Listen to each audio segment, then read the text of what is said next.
Today we are making some shrimp and grits with a chorizo and adobo sauce gravy. And it's really delicious. Originally it was a Patreon only recipe, but to start the new year I wanted to share it with all of y'all. And we're also going to talk about something that is not exactly crime, but it's gone to court and set a pretty large legal precedent, I think. And it's a little bit more lighthearted, and I know we had kind of a rough start to the year already, so I wanted to do something to make everyone laugh a little bit more, and maybe not be in some doom and gloom. So let's start by going over the ingredients as usual. Now, like always, in the description you're going to find all of the measurements, but I will walk through kind of what we've got going on here. I've got a little bit of shrimp. Now, I'm making more for my purposes than what I have written in the recipe. What's in the recipe will feed about 2 to 3 people, but I'm trying to feed a little bit more than that, so I've got a little more shrimp. But we've got shrimp, we've got chorizo. Well, here, I'll lift them up so you can see shrimp. And then I've got vegan chorizo, which is like a tofu chorizo, because as y'all know, I don't eat red meat, but you can obviously replace this with a full fat chorizo. And with that note, I will also tell y'all that a lot of my uses of butter are really just to have a fat in there. So if you do eat meat, you can easily replace the butter with some actual fat in some of these places. And as we go along, I'll tell you where those places are and where you really do need butter. Alright, so we've got the shrimp, we've got the chorizo. Now, for the grits, I already have the grits in a pot. I haven't started them yet, but I've got my broth and heavy cream and grits in the pot, and then I've got my butter, seasonings, and cheese kind of off to the side. That'll go in as it starts boiling. A note about the broth that I used, I did use shrimp broth. Now, super easy to make and also kind of the best way to use every part of the animal. So what you do is you take the shells off of the shrimp, put them into a pot. I toss in a few bay leaves. When I say a few, I mean 1 or 2. And some onion and some garlic, and and some salt. Let that sit and boil. I do mine for a couple hours, but if you're really in a pinch, you can make a shrimp broth that's kind of flavorful within 30 to 45 minutes. So if you're just making this and you don't have any shrimp broth on hand, you can just take the shells from the shrimp that you're making, stuff them in a pot, and while you're prepping everything else, you can make yourself a nice shrimp broth, and it really brings the shrimp flavor through the entire dish because that's in our grits. And then of course we've got the shrimp on top, so it makes the flavor kind of just a little bit more well-rounded throughout the whole dish. So anyway, that's the grits. We already talked about the shrimp and chorizo. Now here I've got butter underneath all of these seasonings, and this is going to be what I'm going to toss in one of my larger pans for the toppings to kind of get dressed in. So what I'll do, well, we won't get into that yet. You'll see what I'll do. And then I've got kind of the same thing going on over here. There's what I need for my gravy in 1 cup. So I've got my tomato paste and my adobo peppers and the garlic. And then in this nice big bowl full of stuff, I've got corn, black beans, peppers, and last time I made this recipe, I really liked I had the small sweet peppers, and I chopped those up real fine to put them in my toppings. I didn't have any of those, and it really wasn't important enough to go buy them. So what I did is I took a sweet bell pepper, which is either the yellow or the orange, and I chopped that up real fine. I'm just going to toss that in with it, and that's in there. And then I've got more cream and broth. Now this cream and broth is going to go in the gravy. So also what I've got here, I've got my baby heirloom tomatoes. They're the small ones. You can find them at Winco, Whole Foods, you know, really any grocery store. And I just got them chopped in half and, you know, onion a little bit here on my chopping block, or not chopping block, chopping board. And that's gonna go in once my butter melts. Now, before we get into the story, you know I love to roast a poblano, so that's what we're gonna start doing. First thing, we're gonna set it directly on the burner and start the flame. So we're gonna get a nice char on the poblano, and I'm gonna go ahead and start melting the butter for the gravy. And I'm gonna get that low because we wanna do low and slow for the most part on that. And I'm also gonna start boiling the grits and we can get into the story. So this is a tale of one foot and the very different significance that it had for two different men. So, picture it. Made in North Carolina, 2007. Shannon Wisnett is a junk extraordinaire. He is a self-proclaimed thrift master. I mean, this is the guy, and everyone knows one. This is the guy that's got the front yard and the garage full of antiques and junk that he's thrifted, and he'll sell any of it to you for a bargain. Whatever you need, Shannon's probably got it. So of course, when there is a local storage unit auction, Shannon is there. Now, he gets there and he spots a smoker in unit 48. And he knows he wants that smoker. It's in good shape and he thinks he can get it for a bargain, and he's right. He bids, he wins, and he takes that smoker home. So, I'm stopping here and I'm gonna go ahead and add what I need to my grits because I want that butter to start melting. I want the cheese to be fully incorporated, so I'm adding it early, and we've got all of our seasonings. So, toss that in. So sometime after Shannon gets the smoker home, then local 911 dispatch gets a really interesting call. "It's plumb nasty," the man screams. "It done grossed me out." Now this man on the other line is Shannon Wisnett. Shannon has made a very odd discovery in his new smoker. Now, when he opens up the smoker he won at auction, he is horrified to find a human severed foot inside of it. Soon, the Maiden police were at Shannon's house, and they're there to confiscate the foot. It was taken down to the funeral home because, as the sheriff said, that's just where body parts go. Alright, so right now, we've got our butter starting to boil up, not boil up, but it's all melted and it's good and popping in the gravy pot. So we're gonna add the onions and the tomatoes. Now, I'm gonna swap the burner that my pans are on, because for the first like 10-15 minutes, there's not a lot I'm going to be doing with the tomatoes and the onions. I'm letting them cook down. So I want to get a good caramelization on the onions, and I want the tomatoes to get to the point where they're kind of mushy. When I say mushy, you don't want them to be disintegrated quite yet. You want them to be still a little firm, but giving off a lot of the juices. So once it's there, that's when we're going to incorporate some of the other things in our gravy and fill it all the way out. So I'm going to go ahead and take this off this burner and swap it out, and we'll get started on our toppings and keep going with the story.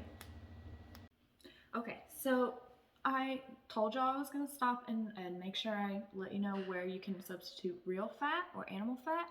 This gravy is a perfect place, especially at the base if you just want to use a lot of animal fat instead of the butter. Totally go for that. Either way, y'all, this is not a health food. This is not your fit fam meal. It's not. It's gonna put some meat on your bones, and it's gonna make you feel good. It makes you feel full, makes you feel comfortable.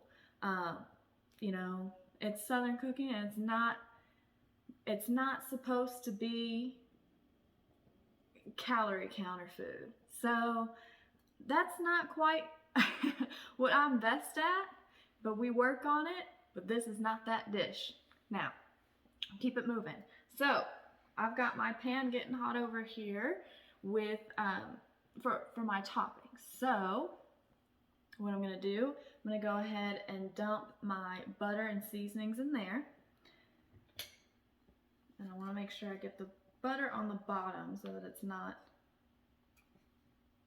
chonking my seasonings, which I'm not sure if you can use that as a verb, but to chunk is I think it's an Indian technique where you toast the spices basically. So anyway, we've got our seasonings and our butter in the pan. We're gonna wait for that to melt and kind of become a nice seasoned layer for everything that's going in there. So back to the story. And as I'm telling you the story, I'm chopping up our roasted poblano, and that's gonna go into our toppings. So we've established where the foot should go, but we don't know whose it is. I mean, where is the rest of them? Are there more body parts? Are there more grills with body parts? So the police are kind of on it immediately, thinking maybe that there's some people out there that went to that auction that need to check their items for some more body parts. I mean, what an awkward call to make, you know? They're having to basically call everyone with a receipt from this auction and make sure that they don't have a part of some body.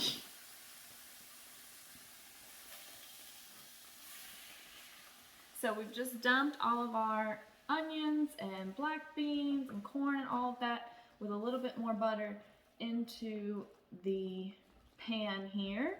Now here, I wouldn't really substitute fat just because we're trying to get a nice caramelization on everything. Butter really serves best to do that. And I also prefer to get like some scorching on the corn and the black beans. So I think, in my opinion, best on the toppings is gonna be just butter. So we've got that started. And we're chopping up the roasted poblano to add to it. And the police are looking for the rest of the leg. But it really doesn't take them long to figure out that the rest of the leg belongs to John Wood. And he is alive and relatively well. So to understand what happens next, I think we first have to explore what has happened up to this point. And we'll start with John. So John was a privileged kid. He was born to Tom Wood and his wife Peg, and he has a sister, Marianne. So growing up, his father, Tom, was a high-ranking executive with Ethan Allen Furniture Company, and he was somewhat of like a daredevil. He liked doing, you know, cool, adventurous things with his kids. He liked to do the dirt biking and, you know, the roller skating and building things. Basically anything his kids wanted, they got. They had a roller skating rink in the basement. They had the four-wheelers. They had, you know, the racetracks, the basketball court. John had the quintessential charm life. And that charm life came complete with the high expectations of a father who provides it. So John kind of grew up always craving the attention and the affection of his father. Now, after high school, John kind of started to earn that approval from his dad by joining the Marine Corps and graduating basic training for that with honors. And as his mom puts it, Tom Wood could not have been more proud. But that high for John would be kind of short-lived and replaced with a much different high. So John goes on leave after basic training and starts experimenting with drugs. Now, this experimentation with drugs kind of causes a spiral in John's life, and he doesn't return to the Marine Corps, causing him to get a discharge. And from there, it kind of just starts becoming a cycle of John trying to get his dad's approval, failing, or getting wrapped back up into drugs and disappointing his father, which causes him to self-medicate even more with more drugs, and the cycle kind of continues for years. So obviously it puts kind of a strain on his relationship with his parents and his family, and John has a rough go of it for a little while. But after some time of that cycle continuing, John started to get his life together. So John is starting to get his life back on track. And by January 17th of 2005, John had been sober for almost a whole year. And he was getting along really well with his parents. So John had been sober at this point for almost a year. And he had been working really hard to mend his relationship with his family. He was spending time again with his father, and his father, who was still quite the daredevil even at his age, was selling his Cessna Skyline, which is a small kind of 4-person plane. Now, this was going to be just the day before the plane was to be sold. So the last day that they had the plane in their own possession, and his dad, of course, wanted to take it for one last flight before handing it off to a new thrill chaser. So John's brother-in-law, his nephew, John, and his dad all climbed into the plane. Tom as pilot and John as co-pilot. Looking back, John kind of remembers it as a sunny winter day. No major weather issues until they came over a mountain patch and they hit some bad weather. The engine kind of begins to sputter, and Tom looks at his family in the plane and tells them to make sure they're buckled up. So as John kind of scrambles to take control of the plane and figure out if there's something he can do, there was nothing he could do, and the plane nosedived into the ground. Now, after that, I'm not exactly sure the extent of John's brother-in-law's injuries or his nephew, but all 3 of them were actually injured, including John losing his leg, but his father passed away from a heart attack during the crash. So here's John now without a leg, kind of confined to a bed and a bottle of painkillers while dealing with the loss of not only his father, but one of his extremities. So that's kind of a lot, and remember, he is a recovering addict. So pause. We're just going to make sure, kind of pulse check on everything that's cooking so far. I'm going to give this topping a lot more time because I've got a lot in here. Yours might not need as much time. You just want to keep an eye on it and make sure the onions don't come out raw. Your poblanos are already roasted, so those should incorporate nicely, but you want a nice little color starting on your corn. And you just want to make sure that everything is nicely coated and softened and getting that smoky flavor from that little bit of char that you want on the bottom. Okay. And now our gravy, I've got my whisk. I'm going to test and just kind of poke around the pan and see where my tomatoes are at. And they could still use a little bit more softening up, so I'm just going to give it a quick stir to keep that butter moving and leave it alone again. Now, I did just check the grits. Low and slow is the name of the game with grits, always. So you just want to give those a quick toss every once in a while. Should be fine. Now, while John is in the hospital recovering from the plane wreck, he finds out that his mother has taken the ashes of his father home, and she's kind of just stuffed him in the cardboard box that he came back in the back of a cabinet. So Tom didn't spoil Peg the way he spoiled his children. he treated her more as like an employee or someone that he could kind of push around, and he stepped out quite often. So Peg swears that her choice of final resting place for John's father was what he would have wanted, but her children believe it's more of a final fuck you to a man that kept her under his thumb for most of her life. But either way, there was no memorial service or funeral or moment for anyone to have their final goodbye, including John. So, John now deals with his father's death from a hospital bed, fighting with the grief mixed with guilt and maybe some regret. He's thinking like what he could have done as co-pilot. Now, there have been airplane mechanics that have come out and talked about this story. There's nothing John could have done, but he's really dealing with a lot of guilt, and he's trying to recover physically while simultaneously beginning a whole new struggle with addiction.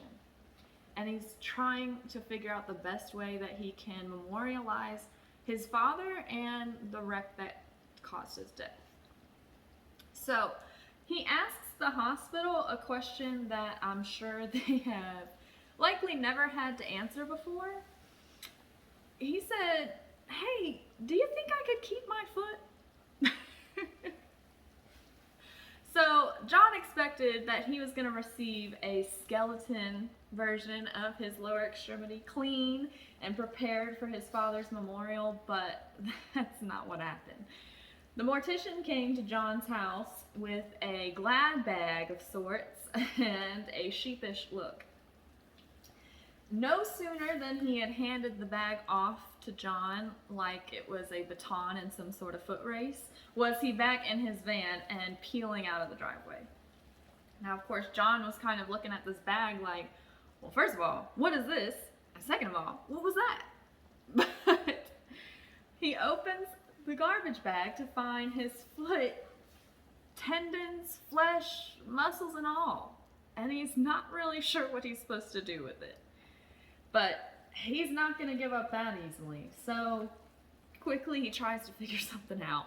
He tries to put the foot in his freezer to preserve it, but it doesn't fit. So he thinks of his friend who has a job at the Arby's just down the road. Or not Arby's, sorry, Hardee's just down the street.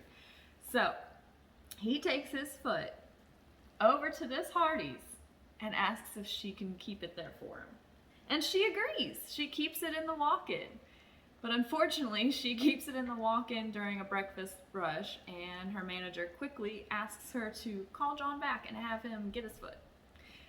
So John, who has really only made it down the street, turns his car around, goes through the drive-thru, and gets his foot back. So John's kind of back at square one. And he's thinking, if I can't turn this into a bone, maybe I can turn it into a mummy. So, quick thinking, he runs down to the funeral home where his other buddy works. Now, just gonna take a second to say, it sounds like this man's got a lot of friends, and that's because he kind of does. John's described as the type of man that you just can't not like. His mom even says that there were times she didn't love him, but she's always liked him. It's kind of the opposite of what most moms will say, but it seems to ring true. Anyway, John goes to his other friend at the funeral home and asks to borrow some embalming fluid. So his friend obliges, and John goes back to his home with embalming fluid, a roasting pan, and a baster. And he gets to work trying to mummify his leg. Once he's pretty much satisfied that his foot is well enough covered in embalming fluid, he takes the screen off of his screen door and wraps his foot in that. And then he sticks the foot in a tree for 6 months and dries it out. Now, John may have kept the foot in a tree for a little longer, but at around this time he gets evicted. Mind you, he's still in the throes of addiction. So after his eviction, He puts the foot in a smoker grill, and his mother offers to pay for the first 3 months of a storage unit while he goes down to South Carolina for rehab. So the grill, his foot, and everything John owns goes into a storage unit. 3 months pass, and John doesn't have a job or a way to pay for the storage unit. And so the storage unit ends up at the auction, and into this story walks Shannon. Okay, so Shannon didn't know that the grill that he was going to bet on would have a foot in it, obviously. And he certainly had no way of knowing that that foot was going to belong to John Wood. But once he found out, he was not ready to give it up that easily. Shannon had also grown up in Maiden, North Carolina, which is a very small town with about 3,400 people. So he knew John, but John did not really know Shannon. So because they had different childhoods, they grew up in different circles. While John was riding dirt bikes and trying to kind of seek his father's affections in different daredevil ways, Shannon was just trying to joke and goof his way out of an ass whooping. So when Shannon looks back on his childhood and ipso facto John's childhood, of course he doesn't really know about John's strained relationship with his father. He kind of just knows John as that privileged kid from his town, and the kid that had tons and tons of parties. I mean, anyone who was anyone had their party at John's house. Birthday parties, you know, football parties, whatever it was gonna be at John's house. And if you were anyone, you were gonna be there. But as Shannon remembers, he must not be anyone. Just a nobody that never got invited to John's parties. What a guy to end up with your foot, right? Alright, so starting to get a nice blend and a nice kind of texture going on in our toppings pan here. And I'm gonna toss in my shrimp because they are raw and they're gonna take the longest to cook. The chorizo, not really gonna take that long to cook because it's vegan, but if you have raw chorizo that's real meat, then you might want to toss this in around the same time so they both get a good cook and you don't serve anything raw. So we're just going to toss this in here. Now, I will say, a lot of people with their shrimp and grits, just a couple veggies here and there, shrimp, you know, maybe a little gravy.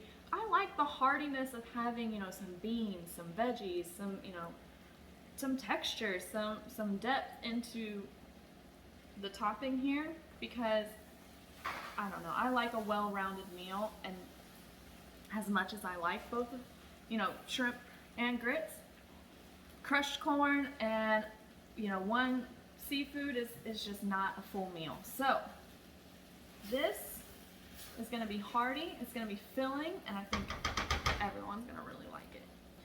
So back to the story. Shannon never got invited to John's parties. Shannon has never said it, but might have a little bit of a grudge. So, another thing about Shannon is that he wanted to be famous. He wanted to be on TV making people laugh since he was a child. And his family members say that his dad was kind of the same way, so this sense of showmanship might have been the singular binding agent between the two. So, here we have kind of like a perfect storm. Here's this guy who's had a tough relationship with his father, a grudge, and a lifelong desire for fame. And here's this other guy who has an addiction, an unconventional idea of closure for the unaddressed loss that he's feeling. And for both of them, this foot is suddenly the exact answer to each of these challenging components of their life. Now, we're back in 2007, and Shannon is pissed. Now, he bought the grill fair and square. It's his. He has the receipt for it. And now, they want to take it from him, and John's on his way back to retrieve it. No. he's gonna have a hell of a time getting people to pay, you know, $1 per child and $3 per adult to come see an empty grill. He needs that foot. Okay, so I just tossed the chorizo and a little more butter in here. I had tossed a little bit of butter in with each kind of step of this topping because I wanted to make sure that it stays really lubricated and isn't sticking to my pan, and also we get a nice, you know, buttery flavor in there. I just like butter, okay? Okay, so now we're gonna start working on the gravy. And we're gonna make sure we're keeping movement while we add the heavy cream and broth. All right, so like I said, Shannon knows that if he's gonna be charging people to see this grill, they're gonna wanna see the foot. And thanks to this spoiled rich kid, John, he doesn't have it. So, Shannon goes down to the funeral home and starts angrily beating on their doors. He's scaring everyone inside, including the poor little receptionist. But he doesn't care. He is there for a reason. He's there to get back what is rightfully his. He bought that dang smoker that had the grill in it, and he's got the receipt, which means it's his. They better give it back. But the funeral home does not really go for it. They have been told by the police that John's on his way back to get it, and that's what they're going with. So Shannon kind of has to leave a little angrily, but swearing to not give up. And you better believe it. Meanwhile, the media is finding out that John is on his way to pick up this foot, and they've already kind of gotten word of this really weird situation because the 911 call has gone a little viral. Imagine that. Now, we're just going to make sure that all of the components of the gravy are really nicely mixed together because it's really easy to get some separation when you're working with butter and cream and broth. So you want to keep continuously stirring it. All of these components being well mixed in and getting the right consistency is extremely important to this dish. So just keep an attentive eye. At this point, as you can see, we've used all the ingredients, so it's really just keeping track of how they're cooking. So Shannon makes some phone calls and finds out from his friends in the media that John is making his one and only statement at the Dollar General. So the Dollar General is across the street from the storage facility. So that's where he wants to have his little meeting with the press. Shannon, of course, shows up in his most intimidating sunglasses and stares John down the whole time. He's interrupting his interviews. He's making himself heard and known. Now, John is there to say things one time and one time only, so he has a prepared statement. And this prepared statement doesn't really mince words about how he feels about Shannon trying to make a tourist attraction out of his foot. You know, he says, this is supposed to be a memorial for my dad.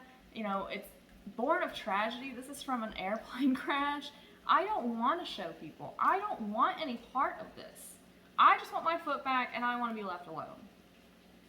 Now, after the media cameras have left though, Shannon and John kind of get their one and only opportunity to have a civil conversation. And it kind of depends on which one of them you talk to on how that conversation goes. Because Shannon says that him and John kind of work out a split custody type of option for the leg. And on the other side, of course, John says that it's not what happened at all. And he kind of stuck to the same idea that he had just expressed to the media. He wants nothing to do with any of Shannon's crap. He doesn't want to get rich. He doesn't want to get famous. And so with that kind of disagreement of how the conversation went, things started to get ugly. Now, Shannon was loving the media attention anyway. And of course, it's kind of growing with all of this going on. So, soon, Shannon starts a complaint, basically, in civil small claims court. That gets even more media attention and makes this an international story, of course. Now, Shannon, I can't express this enough. Shannon thinks that this foot is his ticket to fame, fortune, and having a serious leg up on a childhood rival. So there's just no way he's going to back down. So now that he's filed for this small claim, he and John get invited to a talk show in Germany. Now, you couldn't find something more exciting for Shannon.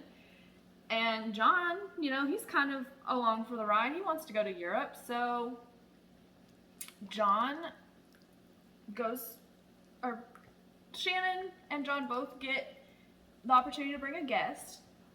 Shannon brings his wife, Lisa, and John brings his drug dealer. Now,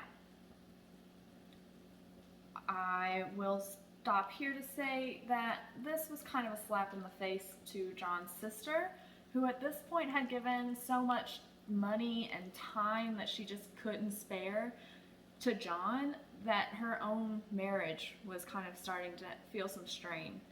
And then when the opportunity comes for at least something to pay off from all of this, you know, a trip to Europe, he takes his drug dealer and not her or any of his family. But that's kind of just to give y'all an idea of where things are in John's life. And so while he is in Germany on this talk show, to this point, he's never shown the leg. But his drug dealer's keeping him high. The talk show is keeping him boozed up. And that changes. He allows them to take pictures of the foot. John didn't allow them to have the, you know, foot on film. And up to this point, really, he hadn't accepted most of these interviews. Of course, Shannon had been doing interviews nonstop. And what happened was Shannon started saying really nasty things about not just John, saying that he had a silver crack pipe in his mouth when he was born instead of a silver spoon. Kind of a low blow. But an even lower blow was all the little comments that Shannon made about John's deceased father. And so that's kind of when John started going with it, started doing these interviews, and now they're in Germany and he shows his foot on not on the TV, but like I said, they take pictures and then that's shown. And his family's kind of sitting at home like, not only did you not take us, but now we have to look at your foot, and you just keep shoving this in our faces, and we're trying to move on. John is their toxic family member that they've just got to let go of. Okay, so our grits should be finishing up, and they're really nice and fluffy. There is a nice texture there, so we're going to let them sit as everything else finishes up. So, John's family, like I said, sitting at home kind of over this and decide that this is the last straw with John. Now, the rest of the world is kind of having a fun debate with this. I mean, whose foot is it? Shannon did buy the grill, and does that mean it's his? If you find a mattress full of money, you get to keep that money, right? Or if you buy the mattress, not if you find it. But, so, Shannon had a good legal argument, but there was just something not sitting right with most people about someone owning someone else's severed leg. So, while the world kind of debated, these two men really dealt with this situation in their real lives. And it kind of looked differently for both of them. So, when they get back from Europe, Shannon is more motivated than ever and more excited than ever to get this foot back. Like I said, this is his ticket. This is, you know, fame and fortune. This is his life's dream. He's ready to get this dang foot in the smoker and set up as an attraction, okay? When John comes back from Europe, he comes to the realization that his relationships have gone from fragile to broken beyond repair. And John starts living under a bridge. Because while he's being interviewed, he's not being paid for any of this, and his family is kind of done enabling him, and he hasn't gotten it together. So John has no family, no home. All he has is this foot. Shannon is more excited than ever to get this foot back. But so far, judges and courts have not really agreed with him, and he's having a heck of a time. Legal battles are super expensive. So he's kind of wondering what his next move is going to be when he gets a call from a very impressive judge who wants to hear his side.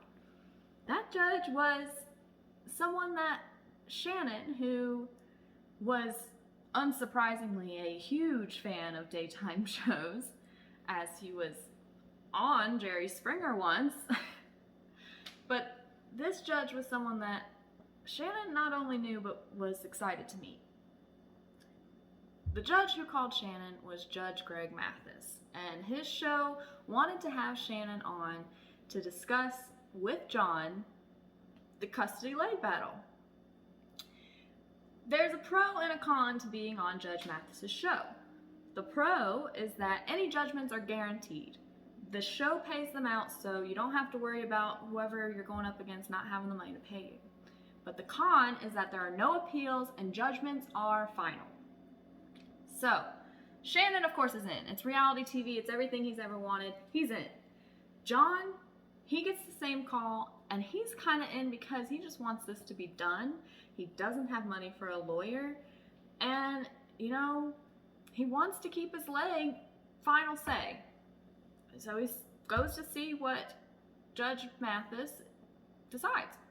All right, so I've moved my gravy to my closest burner because I'm going to finish it up here. We need a little bit more thickness in here, so I might add a little bit more heavy cream.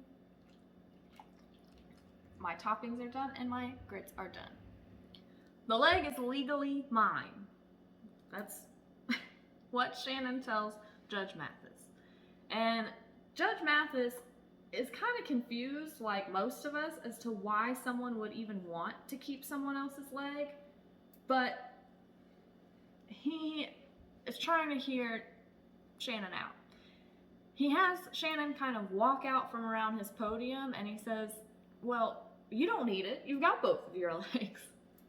But Shannon kind of makes it clear what his intentions are. He has a financial plan for this leg. So you're just trying to get famous off this guy's leg, is what Judge Mathis is getting out of this. But that's not the argument here.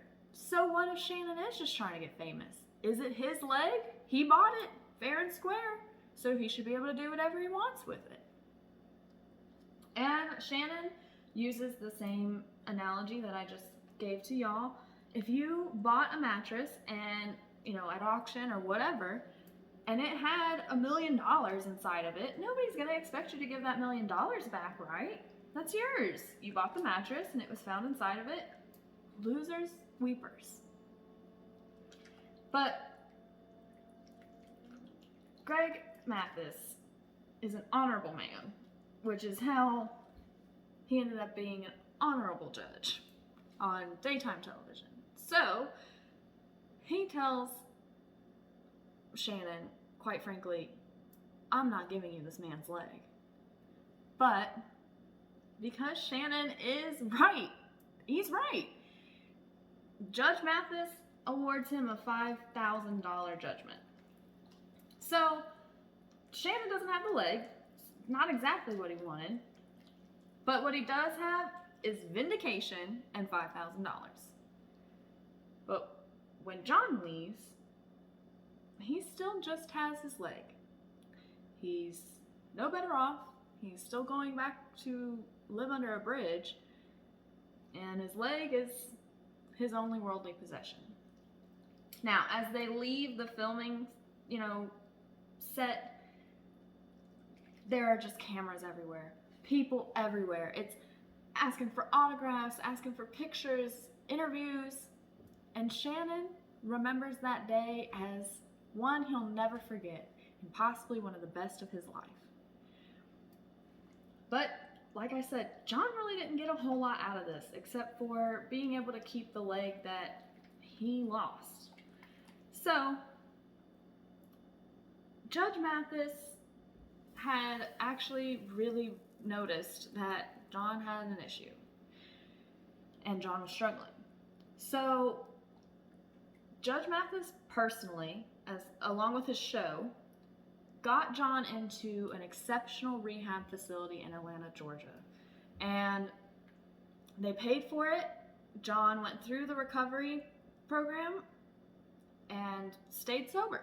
He left the rehab, stayed in Atlanta for a while, and he was doing a lot of philanthropic work, feeling like, he had this opportunity, he had this freedom given back to him, and he wanted to give back to the community with it.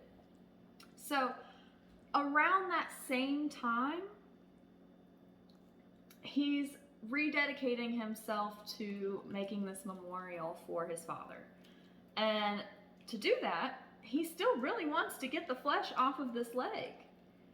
But the procedure to have that done professionally turns out to be like $15,000. Now, John has his sobriety back, but he does not have $15,000. So, while he is kind of brainstorming how to get this done, his Judge Mathis episode airs.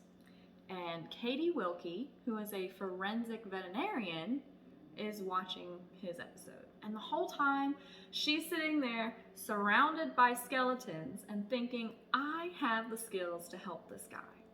And she was willing to donate those skills. So she gets in contact with John, and she lets him know that she thinks she can help him. And after 2 years of his recovery, John felt like he was ready to make a trip by himself to a different state to drop his leg off at Katie Wilkie's house and have her remove the flesh for him.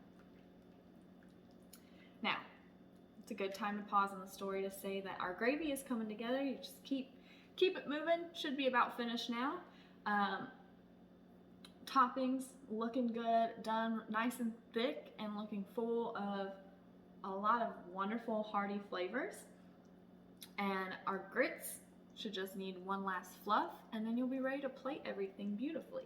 So, your gravy, you should notice, is starting to get thick while you're whisking it. You should be obviously not pulling through a whole lot of light liquid.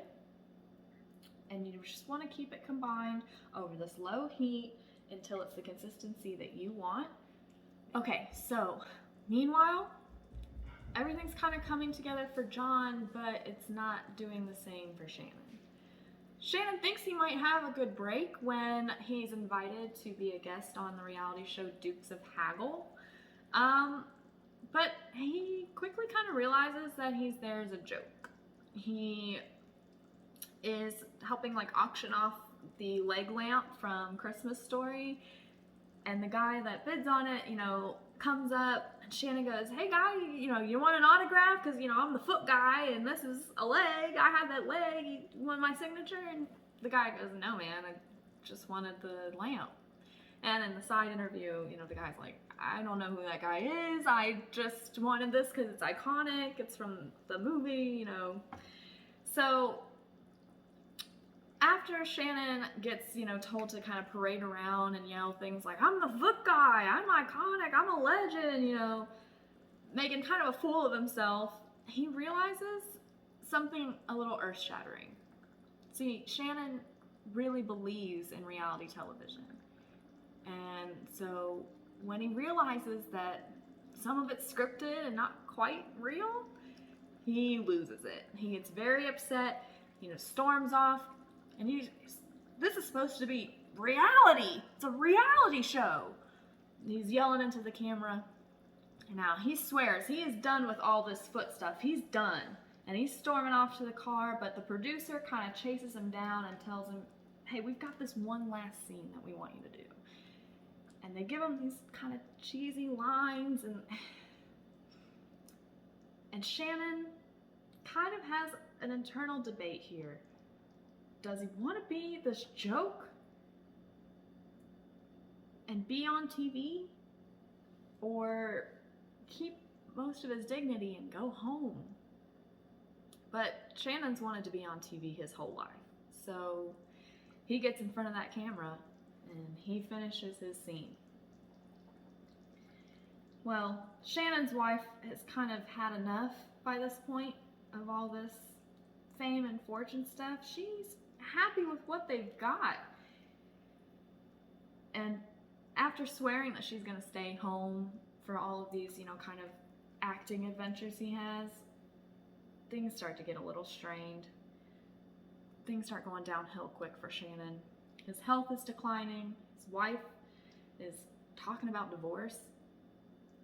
But in 2016, Shannon has some high hopes for himself, and he declares that he's going to join the presidential race alongside Hillary Clinton and Donald Trump.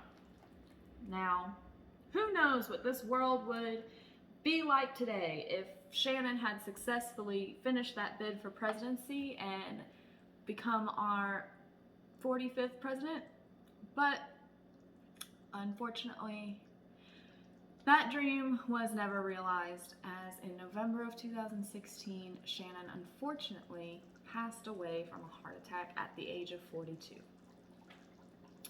So, again, Shannon was kind of a nutty guy, and we can't understand why he did the things that he did, but he was a complicated man, and, rest in peace. But as Marianne Wood, John's sister, says, we can almost be thankful that Shannon was kind of a douche about this whole thing, because anyone else would have probably found a severed leg and happily given it back and never wanted it again, but not Shannon.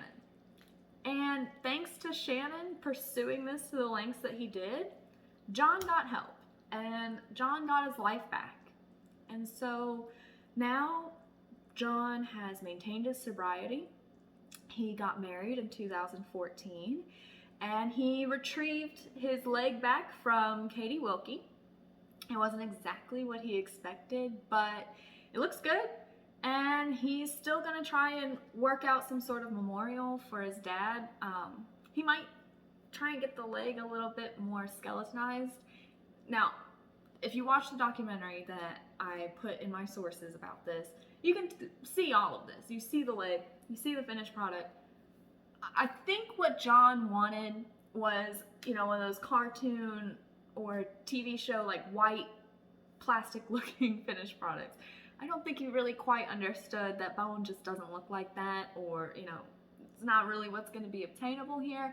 So anyway, he still wants to make this memorial for his dad, but ultimately decides that the best way to memorialize his father and his father's life would be to just have the best life that he can while he's here.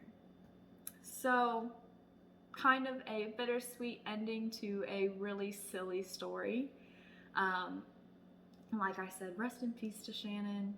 We may all think that his choices were exceptionally odd, but at the end of the day, his actions really did help John get his life back on track in an odd way. So, now that the story is finished, our meal should be also. I'm gonna go ahead and plate mine up and show you the finished product, and hopefully you enjoy. So as you can see, we have a beautiful monstrosity in front of us. We've got our cheesy grits at the bottom and a really nice hearty topping with chorizo and shrimp and beans and corn and onions. And we've got the tomato gravy just smothered on top there and pooling really nicely underneath the grits. So we've got a really delicious meal. I hope you try it. I hope you take pictures and tag me in them so I can see. Now, until next time, have a lovely meal and make sure you subscribe to the channel and tag us on Instagram.